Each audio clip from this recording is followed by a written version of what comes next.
ప్రభు యేసుక్రీస్తు నామములో మీ అందరికీ శుభములు. పునీత పౌలు పేతురు మహోత్సవము. ప్రభువు హేరోదు బారి నుండి నన్ను తప్పించెను.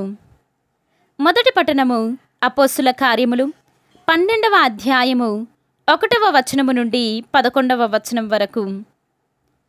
ఈ సమయములో హేరోదు రాజు క్రీస్తు సంఘములో కొందరిని హింసింపసాగెను. యోహాను సోదరుడు యాకోబును అతడు కత్తితో చంపించెను. ఇది యూదులను సంతోషపరచునని తెలుసుకొని అతడు పేతురును కూడా పట్టి బంధించెను. ఇది పులియని రొట్టెల పండుగ రోజులలో జరిగెను. పేతురు బంధింపబడి చెరసాలలో పెట్టబడెను.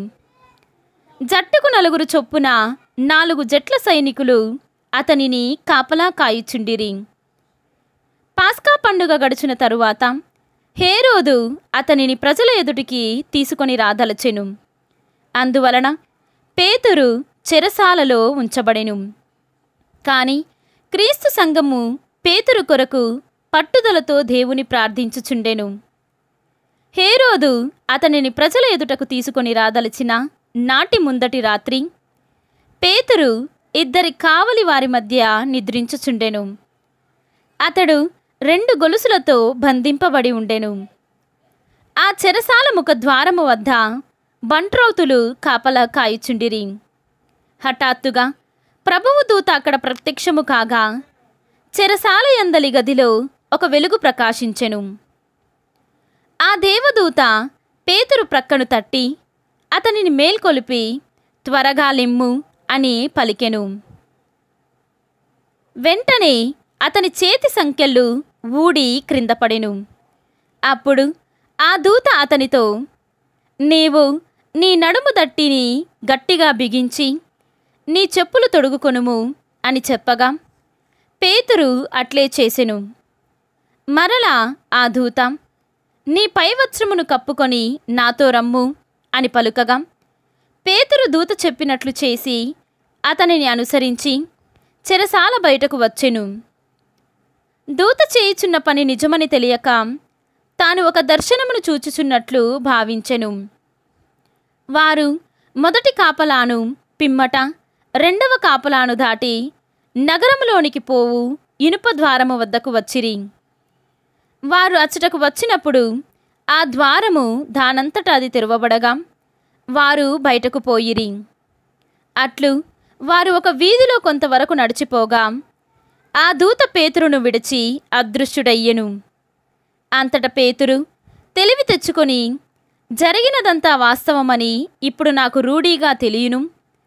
ప్రభువు తన దూతను పంపి హేరోదు బారి నుండి యూదా ప్రజలు నాకు తలపెట్టిన వానినన్నిటి నుండి నన్ను తప్పించనని తెలుసుకొంటిని అనుకొనెను. ఇది ప్రభువు వాక్కు. సర్వేశ్వరునికి వందనములు. భక్తి కీర్తన. ప్రభువునకు భయపడు వారి చుట్టూను ఆయన దూత శిబిరము పన్ని కాపాడును. ఇప్పుడు నా కొరకై పందెపు బహుమానము వేచియున్నది. 2వ పట్టణము పునీత పౌలు గారు తిమోతికి రాసిన 2వ లేఖ 4వ అధ్యాయము 6వ వచనము నుండి 8వ వచనం వరకు మరియు 17వ వచనము నుండి 18వ వచనం వరకు. నేను బలిగా అర్పింపబడవలసిన కాలము ఆసన్నమైనది. నేను వెడలిపోవు సమయము వచ్చినది. నేను మంచి పోరాటము పోరాడి తిని నా పరుగు పందెమును ముగించి తిని విశ్వాసమును నిలుపుకొంటిని. ఇప్పుడు నా కొరకై పందెపు బహుమానము వేచియున్నది. నీతి కిరీటమును నీతిగల న్యాయాధిపతి ప్రభువు ఆ రోజున నాకు ప్రసాదించును. నాకే కాదు, ఆయన దర్శనమునకై ప్రేమతో వేచియున్న వారందరికీ అనుగ్రహించును. కాని ప్రబోధము నా వలన సంపూర్తి యగుటకు అన్యజనులందరూ దానిని వినగలుగుటకు ప్రభువు నాకు తోడు నిలిచి శక్తి నొసగెను. కనుక సింహపు నోటి నుండి నేను రక్షింపబడి తిని ప్రభువు అన్ని కీడుల నుండి కాపాడి నన్ను తన దివ్య సామ్రాజ్యములోనికి సురక్షితముగా చేర్చుకొనును. ఆయనకు సర్వదా మహిమ కలుగునుగాక. ఆమేన్. ఇది ప్రభువు వాక్కు. సర్వేశ్వరునికి వందనములు. ఈనాటి సువిశేషము పునీత మత్తయ్య గారు వ్రాసిన సువిశేషము 16వ అధ్యాయము 13వ వచనము నుండి 19వ వచనము వరకు. తరువాత యేసు ఫిలిప్పు కైసరియా ప్రాంతమునకు వచ్చెను. ప్రజలు మనుష్య కుమారుడు ఎవరిని భావించుచున్నారు అని తన శిష్యులను ఆయన అడిగెను. అందుకు వారు, కొందరు బాప్తిస్మ యోహాను అని, కొందరు ఏలియా అని, మరికొందరు యిర్మియా లేక ప్రవక్తలలో ఒకడని చెప్పుకొనుచున్నారు అనిరి. మరి నేను ఎవరని మీరు భావించుచున్నారు అని యేసు వారిని అడిగెను. అందుకు సిమోను పేతురు, నీవు సజీవుడవగు దేవుని కుమారుడవైన క్రీస్తువు అని సమాధానమిచ్చెను. యోనా పుత్రుడవగు సిమోను, నీవు ధన్యుడవు. నీకు ఈ విషయమును తెలియచేసినది పరలోకమందున్న నా తండ్రియే కాని రక్తమాంసములు కావు. నీవు పేతురువు.